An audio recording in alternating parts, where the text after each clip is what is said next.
Have you ever wondered how the supposedly unsinkable ship ended up at the bottom of the ocean in exactly 2 hours and 40 minutes? In 1912, human engineering had reached a peak of industrial pride. The RMS Titanic was the physical embodiment of that progress, a machine so massive it dwarfed the people who built it. For those with wealth, it offered unparalleled comfort. First-class passengers had access to a swimming pool, a fully equipped gym, and sweeping ornate lounges. Meanwhile, deep in the lower decks, hundreds of third-class passengers were betting on a different promise, carrying whatever they could toward a better life in America. The collision with the iceberg was the final trigger, but the disaster was the result of a sequence of avoidable human choices. Examining the timeline reveals how compromised safety and ignored warnings turned a high-speed voyage into a total systemic collapse. When the Titanic left Southampton for New York, it carried roughly 2,200 passengers and crew. This chart shows a fatal mathematical reality. Against a total population of 2,200 people, the ship's absolute maximum lifeboat capacity was only 1,178. That left over 1,000 people entirely unaccounted for in an emergency. The ship's creators deliberately chose this configuration. The prevailing belief at the time was that a ship this large and advanced would never require a full, simultaneous evacuation. The engineers designed a vessel that was, in their own words, safe within limits, but corporate marketing stripped away the nuance, selling the public the idea of a ship that was impossible to sink. Absolute faith in their own technology blinded the ship's creators to basic, necessary safety margins. They compromised on these protections because they refused to imagine a scenario where their machine could fail. By the late hours of April 14th, the Titanic was tearing through the North Atlantic at a blistering 22 knots. Throughout the day, the crew received multiple explicit iceberg warnings from other ships navigating the exact same waters.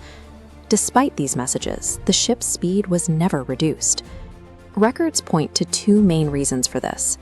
White Star Line ownership was pressuring the crew for a record-breaking arrival time in New York.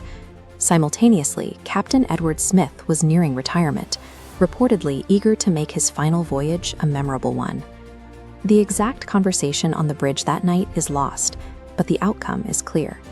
Those in charge took a calculated risk, prioritizing speed and prestige over the safety of the 2,000 people asleep below deck.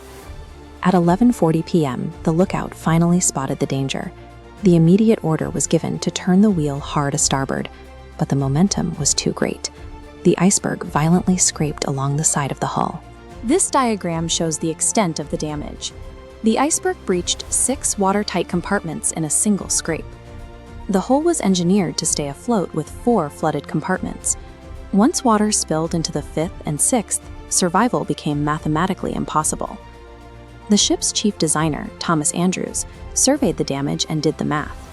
He realized the vessel had, at most, 2 to 3 hours left on the surface. Despite this terminal diagnosis, the crew downplayed the severity of the situation. Passengers were woken up and told that everything was under control, preventing any immediate panic, but also eliminating any crucial sense of urgency. As the crew struggled with the evacuation, they launched several lifeboats while they were still half empty. Nearby, the SS Californian remained silent, its radio operator having gone to sleep for the night. In the lower decks, the ship's own layout became a physical trap. Locked gates and dead-end corridors designed to separate the classes now barred hundreds of third-class passengers from reaching the lifeboats.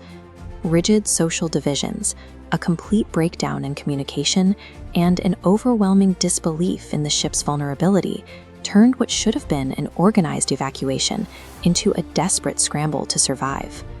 By 2:20 a.m., the immense strain broke the ship in two, and the Titanic vanished entirely beneath the surface. Those left floating faced a brutal biological reality. The North Atlantic water was near freezing, hovering around -2 degrees Celsius. Under those conditions, hypothermia takes hold in less than 15 minutes. The physical sinking was caused by ice, but the disaster was the result of a consistent refusal to acknowledge risk. The tragedy was guaranteed the moment overconfidence was allowed to dictate safety protocols.